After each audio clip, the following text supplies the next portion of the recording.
Hadirin rahimakumullah, sebelum saya lanjutkan, saya minta anak saya Fatih Madini yang memang sudah bertahun-tahun mengkaji pemikiran Muhammad Natsir dan sudah alumni juga dari Sekolah Tinggi Ilmu Dakwah Muhammad Natsir untuk memaparkan ya kajiannya tentang pendidikan Muhammad Natsir ini. Gimana Pak Natsir sampai menjadi seorang tokoh yang hebat ini. Silakan Imad atau Fatih Madini ya. Tadi sudah ada ya. Silakan mulai kajian. Apa namanya? Presentasi nanti saya lanjutkan. Slide-nya ada ya? Ada. Bentar.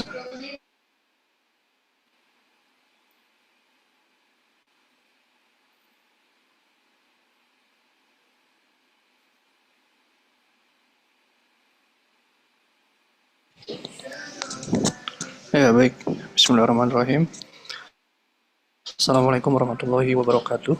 Waalaikumsalam. Bismillah, alhamdulillah, wassalatu wassalamu ala rasulillah, Sayyidina Muhammad bin Abdillah, wa ala alihi wa sahbihi wa man walah, wa la hawla wa la quwwata illa billahi, amma ba'd. Sebelumnya, saya minta maaf, saya lagi di luar, habis pulang kuliah gitu ya. Ini mendadak juga, diminta wasatadian. Jadi kalau misalnya ada suara dari luar gak ganggu gitu, mohon maaf sebelumnya. Baik, tanpa memperpanjang kalam. Sebetulnya ini materi yang pernah saya sampaikan di bulan Ramadan tahun ini ya, kemarin. Ketika ada latihan buat kajian tentang Muhammad Natsir, yang saya sampaikan ini. Jadi sebetulnya ini bukan benar-benar, saya tidak benar-benar mengupas gitu ya dari A sampai Z bagaimana perjalanan ilmu, tapi setidaknya kita bisa melihat lah bentarnya gitu ya tentang seorang Muhammad Natsir tuh. Dia melalui kuliah tapi kelasnya tuh internasional gitu, lebih dari anak kuliahan gitu ya. Maksudnya anak kuliahan tuh anak yang kuliah di kampus formal gitu dengan gelar. Karena ini cukup banyak ya slide-nya ya, jadi saya akan cukup ringkas gitu, nanti diperjelas oleh Ustaz Din. Baik, yang pertama saya ingin menegaskan soal Pak Natsir tuh sejak kecil dia sudah punya jiwa pembelajar dan jiwa pejuang. Jadi sebetulnya Pak Natsir tuh nggak pernah memisahkan dua ini, khususnya pas SMA gitu. Kita lihat ya, pas di SD, dia kan SD, SMP, SMA Belanda gitu ya. Di SD Belanda, dia tuh udah di Holland International School atau HIS gitu ya. Dia udah belajar ilmu-ilmu kehidupan. Di sini terus dia belajar ilmu agama dasar. Maksudnya di sini tuh di luar ini ya, di luar ilmu umum yang dia pelajari di sekolah Belanda. Gitu ya.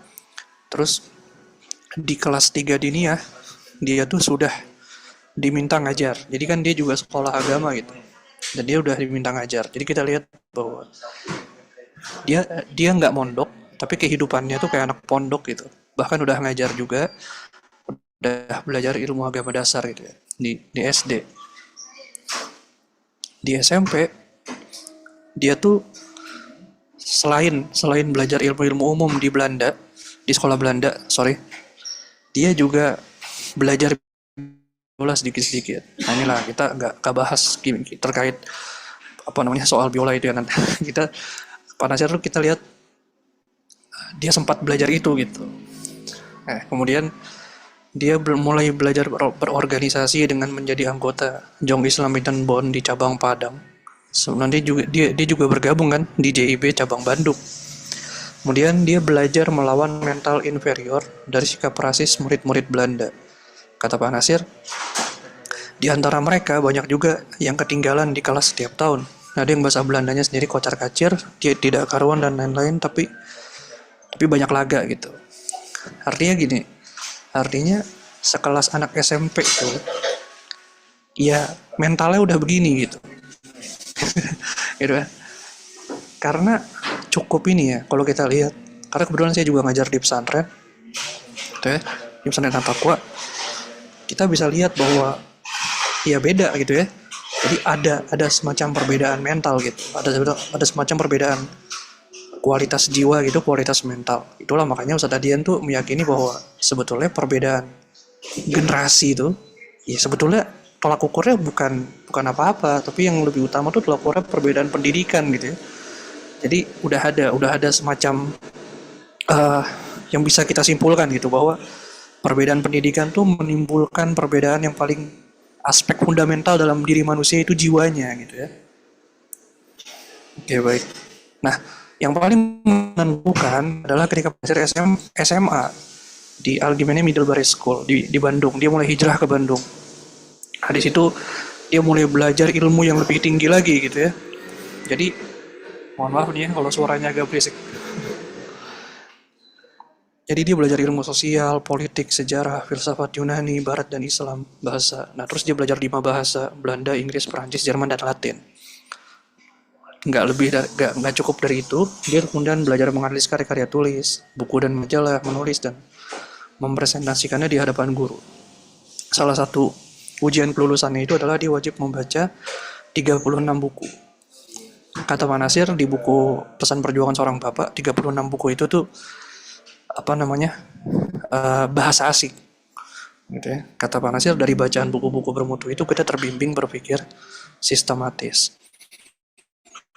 Kemudian saya menemukan, nah ini jadi anak SMA tuh pelajarannya ini gitu. Dan inilah yang coba diterapkan juga gitu ya di pesantren Taqwa bahwa wah, tentu nggak semuanya bisa gitu ya. Lima bahasa itu kan udah expert sekali gitu. Tapi ada beberapa yang sudah diajarkan juga dan sebetulnya bisa gitu. Dan sebetulnya bisa tinggal bagaimana lingkungan yang dibentuk, mana metode pembelajarannya di di dirumuskan gitu. Dan terus, nah kemudian saya menemukan gitu ya, menemukan ungkapan selangsung dari Pak Nasir di majalah Panji Masyarakat tahun 1982 tentang pengalaman dia ketika sekolah di Belanda. Kita lihat kalimatnya.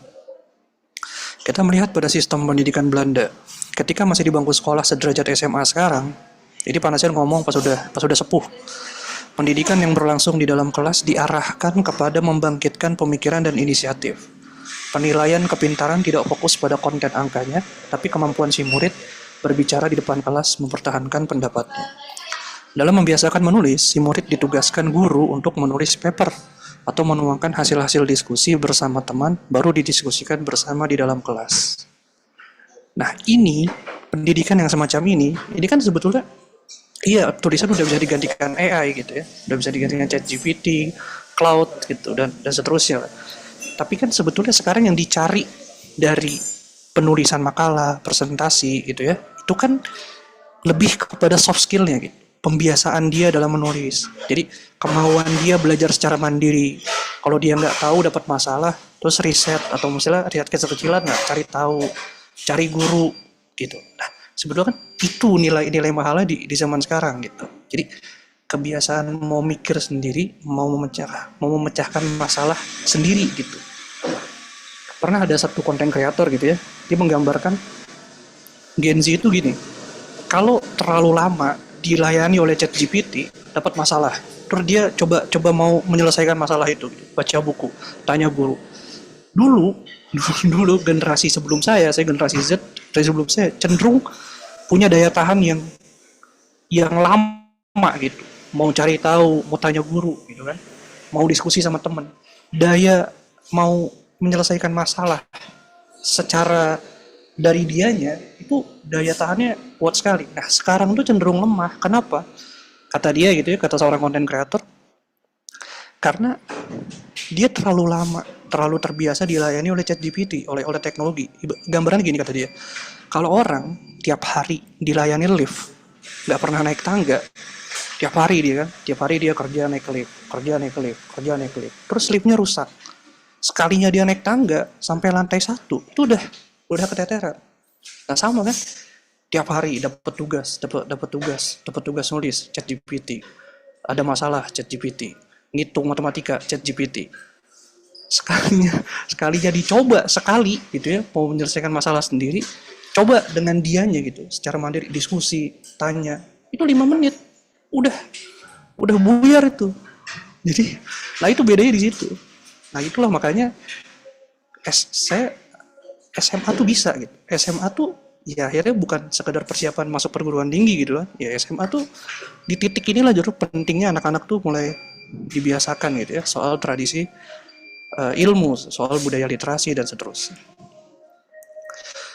Oke, nah sekarang kan kita lihat gini kan. Oke, Pak Nasir sekolah di Belanda gitu, ilmu-ilmu umum dapat. Nah, uniknya adalah Pak Nasir itu di luar sekolah, ini kan masa-masa pengen lulus SMA. Nah, dia dapat coaching, dia dapat coach gitu, dapat dalam tanda kutip ya, dia dapat guru yang benar-benar suhbah. Dia suhbah ke seorang guru namanya Hasan gitu kan. Nah, disinilah dia setidaknya yang saya rangkum gitu ya, dia belajar, dia mulai mendalami ilmu agama secara lebih dalam gitu, bahasa Arab, surah nabawiyah, kristologi gitu. Terus dia mengajar pelajaran agama Islam, mengajar kepada anggota JIB di Bandung, di 2 sekolah Belanda. Bahkan di sekolah Belanda ini gurunya tuh ikut. Kalau baca bukunya Pak Ai Prasidi tuh, Pak Ai Prosidi tentang biografi Pak Nasir, tuh gurunya tuh ikut seingat saya. Guru Belandanya itu dia diajarin agama Islam gitu ya. Nah, gurunya tuh ada yang penasaran gitu, dengerin.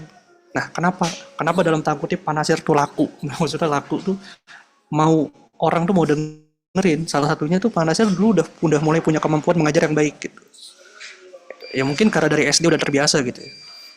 Nah, terus dia tuh menyiapkan materi ajar dalam bentuk diktat secara serius. Nah, inilah kemudian materi ajar ini yang menjadi buku pertama beliau, yang Komtot Het Gebet, atau artinya kan marilah sholat. Awalnya diktat itu kan, diktat ngajar. Nah, di masa SMA inilah dia juga menulis dan merespon.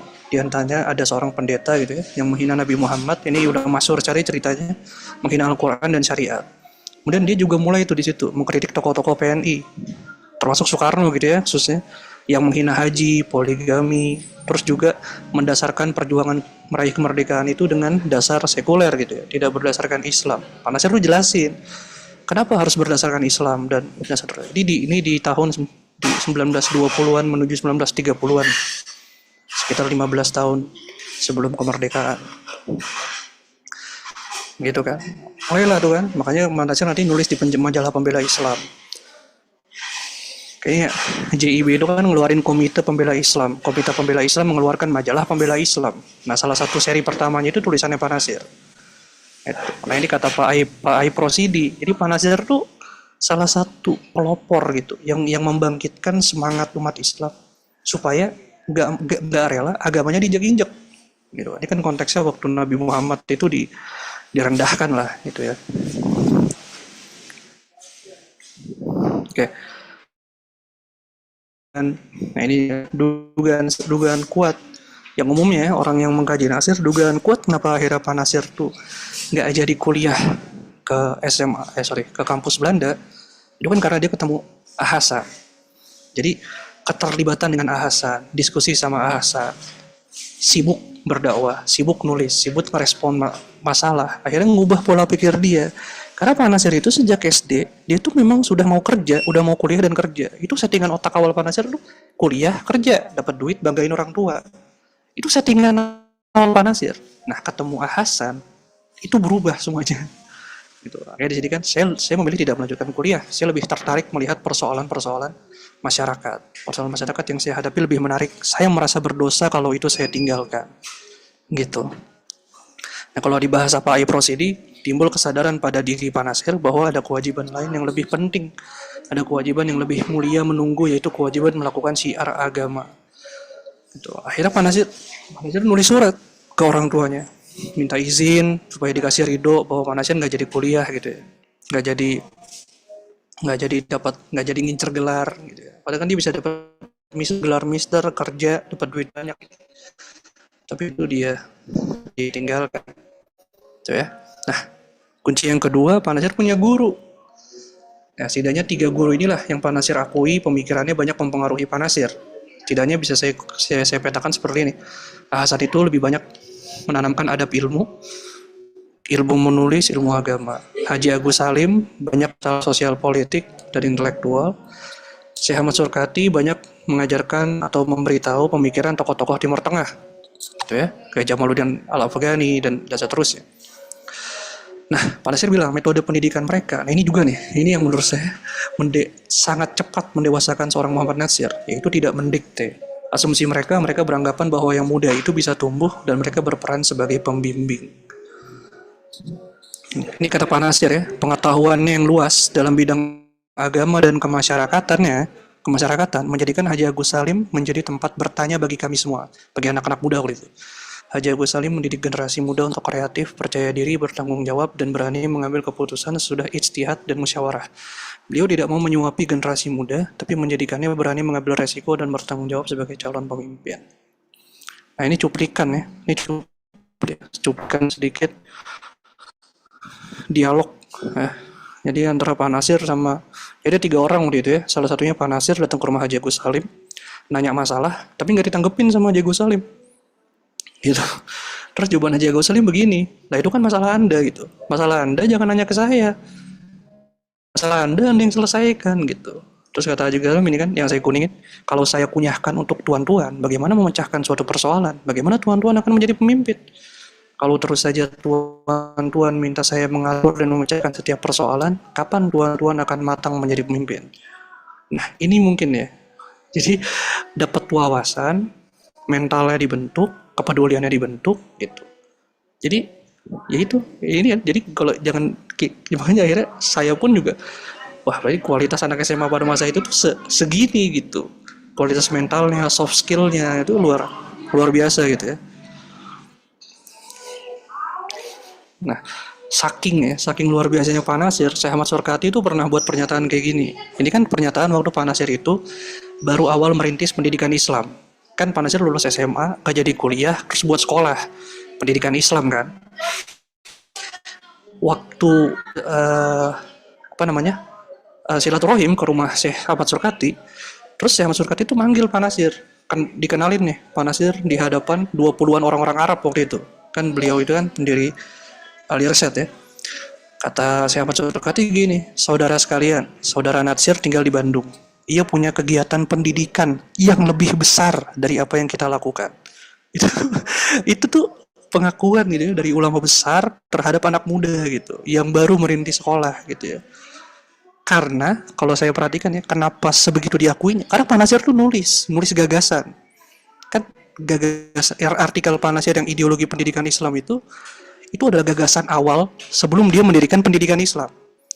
Gitu ya. Jadi ideologi pendidikan itu sebenarnya asas pendidikan bagi sekolahnya, gitu ya. Terus Pak Nasir tuh nggak enak kan, terus dia ngomong ini tuh berlebih-lebihan. Dingin kuduk saya mendengarnya.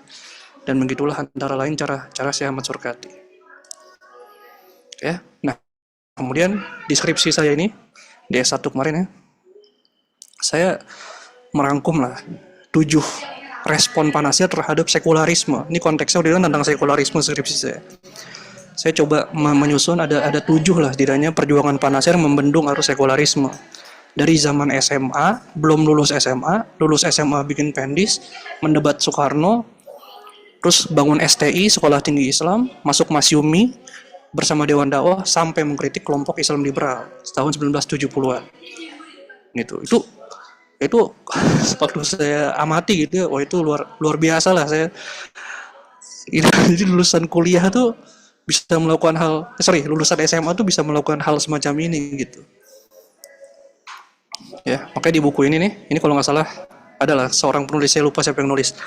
Dia bilang, ini kan kumpulan tulisan di buku ini. Pak Nasir tuh setelah lulus SMA, yaudah senjata Pak Nasir itu cuma 2, dakwah sama tarbiyah. Tarbiyahnya maksudnya pendidikan gitu. Meskipun kedua tidak bisa dipisahkan gitu. Nah, ini pernyataan Pak Yusuf waktu 70 tahun Pak Nasir. Ya, 70 tahun Pak Nasir dibuatin buku biografi, terus Pak Yunan Nasution ngasih sambutan. Terus dia bilang, Pak Nasir itu selama 70 tahun hidupnya tuh hayatun thayyibah.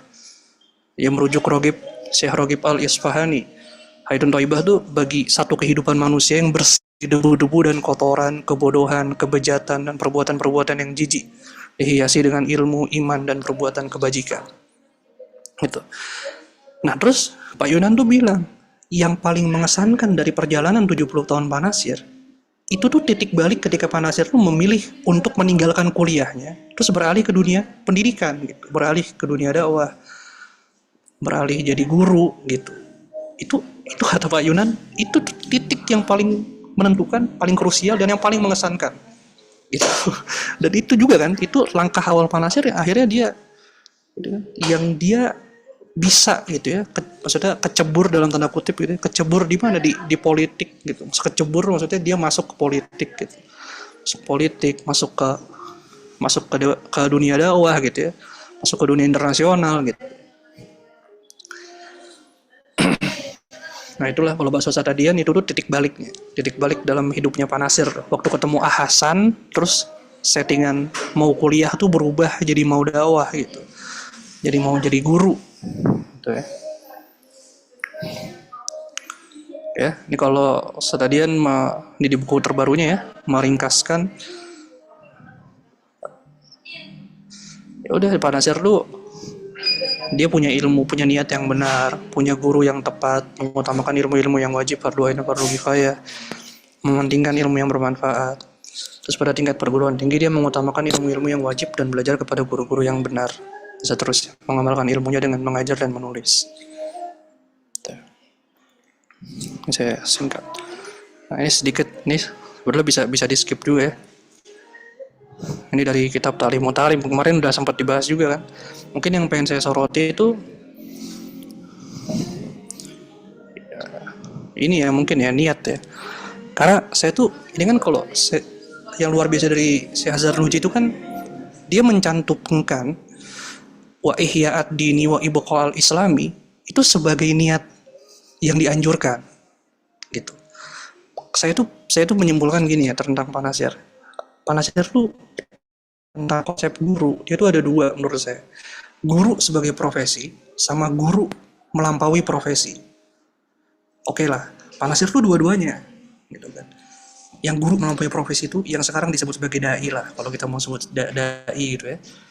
Jadi apapun profesinya, statusnya tuh dia guru gitu. Jadi sesedikit apapun ilmunya, dia ada motivasi dakwah setidaknya gitu ya. Kalau pakai standar Nabi Muhammad kan hatinya tuh ingkar terhadap kemungkaran kan gitu ya. Pak Nasir tuh pernah bilang gini, apa namanya, akhlak ya akhlak yang baik itu dakwah dengan akhlak yang baik itu lebih fasih daripada lisannya seorang ulama tapi kena ayat yang as-Saff ayat 2 itu, yang orang beriman ngomong tapi gak diamalin. Itu kalimat Pak Nasir ada di satu majalah. Jadi dakwahnya orang dengan akhlak, meskipun dia bukan siapa-siapa, ilmunya nggak seberapa, itu lebih fasih daripada orang yang punya ilmu tapi nggak diamalin gitu. Nah, itu saking Pak Nasir tuh mau setiap orang belajar itu ada misi agamanya gitu, ada misi ketuhanannya gitu ya. Nah inilah kalau pakai kriteria Imam Zarnuji ya, Pak Nasir tuh dapat guru-guru ini paling berilmu, paling waro, ya, paling berpengalaman dan berwibawa gitu. Nanti yang nanamin soft skill, yang nanamin aktivisme gitu. Jadi akhirnya intelektualisme dan aktivismenya tuh lengkap. Ya. Mungkin ini satu ya. Walihadza qala Abu Yusuf hina qila bima adraktal ilma. Abu Yusuf kan pernah ditanya, Anda tuh dapat ilmu tuh gimana sih caranya? Gitu kan. Terus kata dia qala mastankaftu minal istifadah wa ma min kulli ahadin wa ma bakhiltu minal ifadah. Kata Abu Yusuf, ya dua aja rumusnya. Aku tuh mastankaftu minal istifadah. Aku enggak pernah bosan untuk ngambil manfaat. Wa ma bakhiltu minal ifadah, dan aku enggak pernah pelit untuk ngasih manfaat. Jadi rumus belajar tuh ya jiwanya tuh mau selalu belajar dan mau selalu ngajar. Gitu. Jadi ngajar bah ilmu gitu kan. Karena dengan ngajar dia masih nyusun materi, dia mesti riset sana sini, mesti diskusi sama orang gitu ya. Itu kan. Gitu ya. Itulah yang dilakukan Pak Nasir. Udah hidupnya tuh sibuk istifadah terus kan. Sudah seterusnya. Oke. Nah ini ilmu bermanfaat menurut Imam Ghazali kan. Ya setidaknya menurut saya sekurang-kurangnya Pak Nasir dapat lah gitu ya. Jadi ilmunya tuh nafi gitu, nggak nggak ngerusak. Oke, sedikit lagi. Nah ini menarik di buku Pak Nasir, ilmu kekuasaan dan harta adalah amanat Allah. Pak Nasir bilang gini, ini menurut saya ini perlu disampaikan gitu ya ke mahasiswa khususnya. Jadi ilmu itu amanah Allah.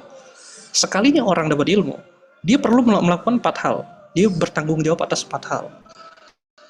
Satu, memelihara dan memperkembang ilmu. Berarti ilmunya nggak boleh dilupain, terus dikembangin terus. Berarti kan dia mesti jadi pembelajar. Pembelajar sepanjang hayat. Itu kan pemerintah kan maunya begitu ya. Terus kedua, menebarkan dan menyiarkan ilmu. Jadi mesti ngajar. Ketiga, menjaga kebersihan ilmu sebagai alat pencari dan penegakan kebenaran. Tuh, jadi mesti ada misi agama itu. Itu. Pak Nasir pernah bilang gini, merebut masjid yang kerjaannya bersihin masjid, gitu ya, bersihin masjid, memakmurkan masjid, itu tuh udah termasuk menegakkan kebenaran, karena di situ syiar Islam tegak. Itu aja tolak ukur Pak Nasir tuh. Jadi mencari kebermanfaatan dengan ilmunya itu tuh udah bagian dari syiar Islam, gitu.